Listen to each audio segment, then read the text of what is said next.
Naghain itong si Senator Sherwin Win Gatchalian ng panukalang batas yung Senate Bill number 383 o ang Digital Transformation and Basic Education Act na naglalayo na pabilisin ang paglalagay ng mga internet sa mga pampublikong paaralan.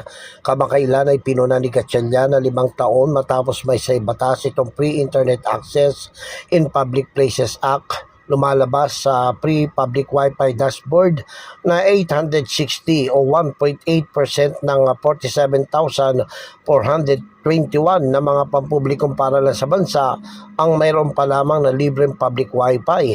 Ito ay batay sa datos noong September 2, 2022. Binalikan ng chairman ng Senate Committee on Basic Education na nabigyan din ng pandemya ng COVID-19 ng digital divide na nagdudulot ng mas matinding epekto sa mga nangangailangan na sambayanan. Layunin ng Digital Transformation and Basic Education Act na pabilisin ang pagpapatayo ng pambansang infrastruktura para sa information and communication technology.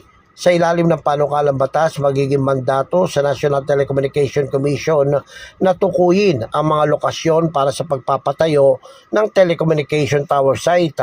Bibigyan prioridad ng mga missionaries areas na hindi pa konektado sa internet, kabilang itong mga unserved at underserved. Layunin din ng panukalang batas ni Gatchalian na patatagin ang kapasidad ng mga paaralan sa ICT at paigtingin ang kakayahan nila sa pagpapatupad ng distance learning upang ihanda ang sistema ng edukasyon sa 4th Industrial Revolution.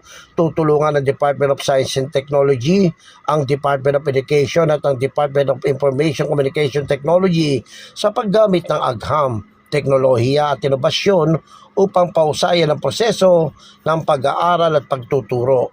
Ako, si Jojo Sikat, walang inaatas ang balita.